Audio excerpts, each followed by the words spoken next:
أعوذ بالله من الشيطان الرجيم. بسم الله الرحمن الرحيم. ولا تقربوا مال اليتيم إلا بالتي هي أحسن حتى يبلغ أشده وأوفوا الكيل والميزان بالقسط لا نكلف نفسا إلا وسعها وإذا قلتم فعدلوا ولو كان ذا قربى وبعهد الله أوفوا ذلكم وصاكم به لعلكم تذكرون. اور یتیم کے مال کے قریب بھی نہ جاؤ مگر بہتر طریقے پر، یہاں تک کہ وہ اپنی عمر کی پختگی کو پہنچ جائے، اور ناپ تول انصاف کے ساتھ پورا کرو. ہم کسی نفس پر اس کے مقدور سے زیادہ ذمہ داری نہیں ڈالتے، اور جب بات کہو تو انصاف کی کہو، خواہ تمہارا کوئی خرابت دار ہی کیوں نہ ہو، اور اللہ کے عہد کو پورا کرو. یہ وہ باتیں ہیں جن کی اللہ نے تمہیں ہدایت کی ہے تاکہ تم یاد دہانی حاصل کرو. یہ سورہ انعام کی 152 نمبر کی آیت ہے. اللہ تعالیٰ حرمت کے متعلق جو احکامات بیان فرما رہے ہیں اس کی بات چل رہی تھی. اسی آیت میں بھی یتیم کے مال کے ساتھ احتیاط کرنے کے تعلق سے حکم دیا گیا تھا. اس کے ساتھ بے احتیاطی نہیں کرنا، اس کے مال کو من مانی استعمال نہیں کرنا، اور دوسری کہ ناپ اور تول میں انصاف سے کام لینا، یعنی جو حقدار کا جو حق بنتا ہے وہ اس کو پورا ادا کرنے کی کوشش کرنا چاہیے. اور ایک بات اس میں جو بتائی گئی تھی، لا نکلف نفسا الا وسعها کہہ کر، یعنی جو بھی یہ احکامات دیے جا رہے ہیں اس میں یعنی ہم اتنی ذمہ داری تمہارے اوپر نہیں ڈالتے جو تم اس کو سہ نہ سکو، یعنی اتنا ہی بوجھ ڈالتے ہیں جو تم اس کو برداشت کر سکتے ہو. تو سارے احکامات میں اسلام کے اگر احکامات کو دیکھا جائے تو سب کے سب قابل عمل ہے. کوئی بھی حکم ایسا نہیں ہے کہ وہ قابل عمل نہیں ہے. اللہ تعالیٰ انسان کی طاقت اور قوت کے مطابق ہی اس کو حکم دیتے ہیں. اس لیے اس میں پھر سے واضح فرما دیا گیا کہ تم یہ مت سمجھو کہ یہ بہت مشکل کام ہے، ناممکن کام ہے. ناممکن کچھ بھی نہیں ہے اسلام میں. جہاں پر سختی اور تنگی تھی وہاں پر رعایتیں دے دی گئی، کنسیشنز دے دیے گئے. اس میں بتانا مقصود ہے کہ یہ سارے کے سارے احکام قابل عمل ہے، بس اس کو اللہ کا حکم سمجھ کر اس کو اختیار کر لو. وَإِذَا قُلْتُمْ فَعَدِلُوا وَلَوْ كَانَ ذَا قُرْبَىٰ. اور ایک حکم اس میں یہ دیا گیا کہ جب تم بات کہو تو انصاف کی کہو. بات کہو تو انصاف کی کہو کا مطلب یہ ہے کہ اس میں ہر قسم کی بات شامل ہے. جمہور مفسرین کی رائے ہے، ایک تو وہ کہ کسی معاملے میں گواہی یا شہادت دینا ہو، دوسرے کہ حاکم کے نے فیصلہ کرنے کے معاملے میں، اور باہمی جو مختلف قسم کی گفتگو ہوتی ہے انسانوں کی ایک دوسرے کے درمیان، وہ گفتگو، ان تمام میں یہ حکم دیا گیا ہے کہ تم ہر جگہ ہر حال میں اس بات کا لحاظ کرو کہ حق و انصاف پر قائم رہو. یعنی حق و انصاف کو ہاتھ سے جانے مت دو. اس کا مطلب یہ ہے کہ تم کو جتنا کچھ بھی معلوم ہو کسی چیز کے بارے میں، تم کو جب گواہی دینا ہو اور بات کرنا ہو تو پورا یعنی من وین بیان کر دینا، اس میں کسی قسم کی کمی پیشی کیے بغیر، اور اس بات کا بالکل بھی لحاظ نہیں کرنا، اور کسی کے ساتھ کوئی رعایت نہیں کرنا کہ اس سے کس کو نقصان پہنچ رہا ہے، کس کو فائدہ پہنچ رہا ہے. یہ مطلب ہے. یعنی حق اور انصاف کے ساتھ بات کرنے کا مطلب یہ ہے کہ کسی بھی قسم کی بات چیت کہیں پر بھی کسی بھی ماحول میں آپ کو جتنا صحیح معلوم ہے آپ اس کو ظاہر کر دینا بغیر کمی پیشی کیے. یہ حق و انصاف کی بات ہے. اس میں کسی کا بھی لحاظ کرنے کی ضرورت نہیں ہے. اس سلسلے میں قرآن میں مختلف صورتوں میں اللہ تعالیٰ نے احکامات دیے ہیں، لیکن آج بڑی بدقسمتی ہے کہ اس سلسلے میں بڑی کوتاہی ہوتی ہے ہم لوگوں سے بھی. یعنی مسلمان بھی جو ہے اس میں ایسے کام کر دیتے ہیں کہ حق و انصاف ان کے ہاتھ سے چلا جاتا ہے. جب اپنوں کی باری بات آتی ہے تو ان کو فائدہ پہنچانے کی خاطر کیا کہہ ڈالتے ہیں، کیسے جھوٹ اور کیسے پلندے جو ہے لوگوں کے سامنے پیش کر دیتے ہیں. اور جب دوسروں کی بات آتی ہے تو ان کا حق مار لینے کی خاطر ان کے اوپر جھوٹ کہہ دیتے ہیں. اس سے منع کیا گیا ہے اور حرام کہا گیا ہے ایسا کہنے سے، چاہے کوئی کیوں نہ ہو. یا ایھا الذین آمنوا کونوا قوامین بالقسط شہداء للہ ولو علی انفسکم او الوالدین والاقربین ان یکن غنیا او فقیرا فاللہ اولی بہما فلا تتبعوا الہوی ان تعدلوا۔ سورہ نساء 5ویں پارے میں اللہ تعالیٰ نے فرمایا ایمان والوں سے خطاب کرتے ہوئے، اے ایمان والو تم کھڑے ہو جاؤ اپنے رب کے لیے، مولا کی مرضی کو پورا کرنے کے لیے سچی گواہیاں دینے والے، یا ایھا الذین آمنوا کونوا قوامین بالقسط شہداء للہ، انصاف کے ساتھ سچی گواہی دینے والے بن کر اپنے مالک اور اپنے رب کی مرضی اور اس مولا کی مرضی کے خاطر سچی گواہی دینے والے بن جاؤ، اگرچہ کہ اس سلسلے میں تمہیں خود اپنے آپ کو نقصان پڑ جائے، تمہاری اپنے خلاف پڑ جائے وہ گواہی۔ یا ایھا الذین آمنوا کونوا قوامین بالقسط شہداء للہ ولو علی انفسکم او الوالدین والاقربین، چاہے تمہارے خود کے خلاف، تمہارے والدین کے خلاف، تمہارے رشتہ داروں کے خلاف بھی پڑ جائے، اور کسی کا ایسا معاملہ ہو جائے کہ وہ کمزور ہے، غریب ہے سمجھ کر تم اس کو چھوڑ ڈالو، یا بڑا ہے سمجھ کر جو ہے اس سے ڈر جاؤ، اللہ تعالیٰ اس کو اس سے زیادہ نسبت رکھتے ہیں فرما دیا۔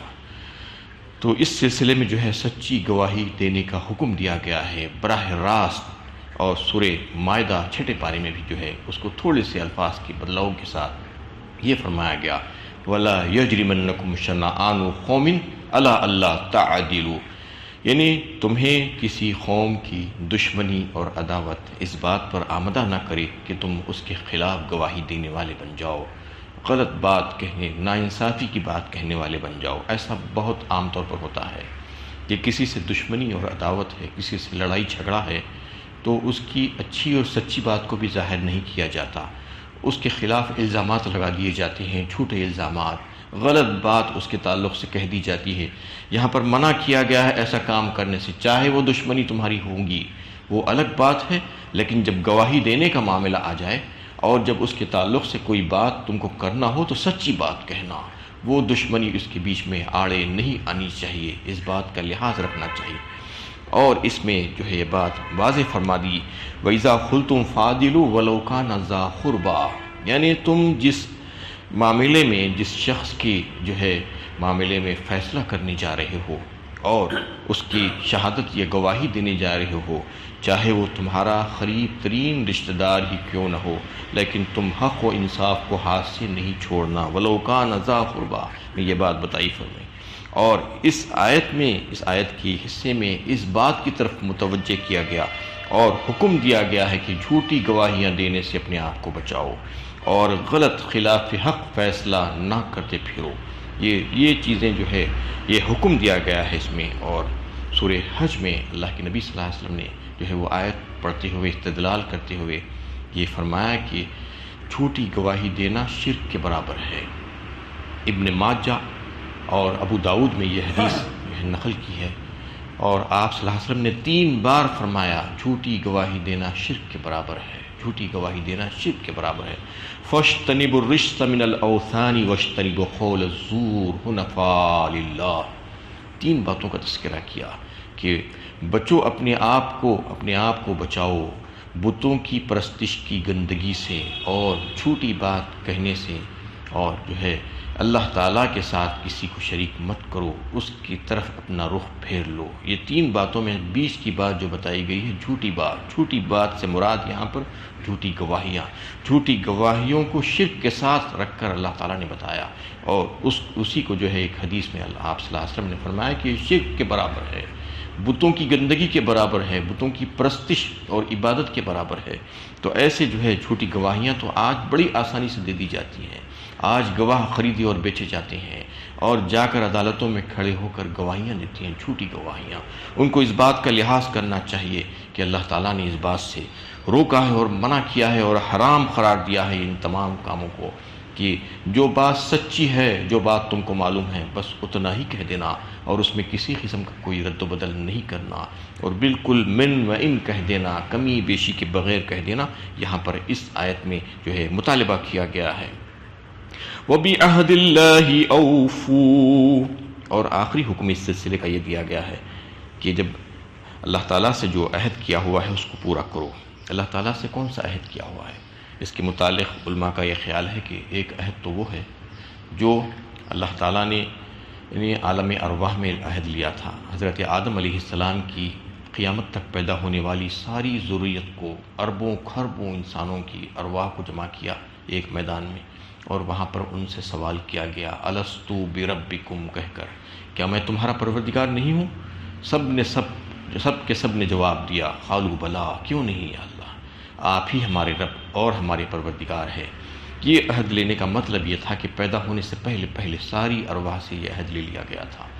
کہ بعد میں جب پیدا ہوں گے اور دنیا میں آئیں گے تو اس وقت آپ اللہ تعالیٰ کے حکموں کی سرتابی نہیں کریں گے۔ یہ مطلب تھا کہ اس وقت ہی تسلیم کر لیے تھے انہوں نے، ساری کی ساری انسانیت جو پیدا ہونے والی تھی انہوں نے تسلیم کر لیا تھا کہ آپ ہمارے رب ہیں اور آپ جو بھی حکم دیں گے اس کو ہم مانیں گے، یعنی جو کرنے کے لیے کہیں گے اس کو کریں گے اور جس سے منع کریں گے اس سے رک جائیں گے، اس کا مطلب یہ تھا۔ تو اسی وجہ سے جو ہے اس عہد کی جو ہے پہلے بار یاد دہانی کے سلسلے میں جب بچہ پیدا ہوتا ہے تو اس کے دانے کان میں جو ہے اذاں اور بائیں کان میں اقامت دی جاتی ہے۔ لوگ پریشان ہوتے ہیں کہ آخر ایسا کیوں کیا جا رہا ہے، اتنا چھوٹا بچہ ابھی پیدا ہوا ہے اور اس کے کان میں اذان دی جا رہی ہے اور بائیں کان میں اقامت کہی جا رہی ہے۔ اس میں اللہ تعالیٰ کی کبریائی کے تعلق سے بیان کیا جا رہا ہے کہ جو عہد تم سے لے لیا گیا تھا عالم ارواح میں، وہ عہد کو پورا کرنے کا وقت آ چکا ہے، اب تم اس دنیا میں آ چکے ہو، اب سمجھ جاؤ کہ تم اللہ تعالیٰ کے عہد کو پورا کرنا ہے، اس سے سرتابی نہیں کرنا ہے اور اس کے احکامات کو پورا بجا لانا ہے اور اس کے منع کردہ چیزوں سے تم کو اپنے آپ کو روک لینا ہے۔ یہ یاد دہانی کے طور پر اس کے کان میں اذان دی جاتی ہے۔ اور اللہ تعالیٰ جو ہے ایسا بنائے ہیں انسان کو کہ انسان ہر بات سمجھتا ہے، چھوٹا بچہ بھی اس کے یعنی کان میں جو بات ڈالی جا رہی ہے اس کے اندر پہنچ رہی ہے، وہ بول نہیں سکتا ابھی لیکن اس کے دل و دماغ اس کو سن رہے ہیں، اس کے اندر چلے جا رہا ہے وہ چیز، وہ حکم اس کو بتایا جا رہا ہے۔ اور ایک جو ہے عہد یہ ہے کہ سب سے بڑا عہد جو ہے لا الہ الا اللہ محمد الرسول اللہ، مسلمانوں کا جو عہد ہے کہ وہ کلمہ پڑھتا ہے اور اس بات کا عہد کرتا ہے کہ نہیں ہے کوئی معبود سوائے اللہ کی ذات کے اور محمد صلی اللہ علیہ وسلم اللہ کے رسول ہیں۔ یہ ایک عہد ہے، اس کو بھی پورا کرنا ہے۔ بعض مفسرین کی یہ رائے ہے اور بعض مفسرین کہتے ہیں قرآن میں جا بجا مختلف موقعوں پر اللہ تعالیٰ نے کچھ عہدوں کا ذکر کیا ہے، وہ ان کو پورا کرنا ہے۔ اور بعض کی رائے ہے کہ نظروں کو اور منتوں کو پورا کرنا ہے جو اللہ تعالیٰ سے مانی جاتی ہے۔ منتیں اور نظریں جو اللہ تعالیٰ سے مانی جاتی ہیں اس کا تذکرہ اللہ تعالیٰ نے سورہ دہر میں کیا ہے کہ اس میں اس بات کو واضح کیا یوفون بالنذر ویخافون یوما کان شرہ مستدیرا، وہ حضرات جو ہے اپنی نظروں کو پورا کرتے ہیں اور ڈرتے رہتے ہیں اس دن کے شر سے۔ تو اس میں وہ سارے عہد آ گئے جو بندہ اللہ تعالیٰ سے کرتا ہے، تو اس کو پورا کرنے کے لیے جو ہے حکم دیا گیا ہے۔ ذالکم وصاکم بہ لعلکم تذکرون فرما دیا اس کے بعد، یہ تاکیدی نصیحت ہے تم کو اللہ تعالیٰ کی طرف سے دی جا رہی ہے تاکہ تم کو یاد دہانی ہو، تم پھر سے یاد کر لیں جو سبق تم بھلا دیے ہو، وہ سبق کو پھر سے یاد دلایا جا رہا ہے۔ وآخر دعوانا ان الحمد للہ رب العالمین۔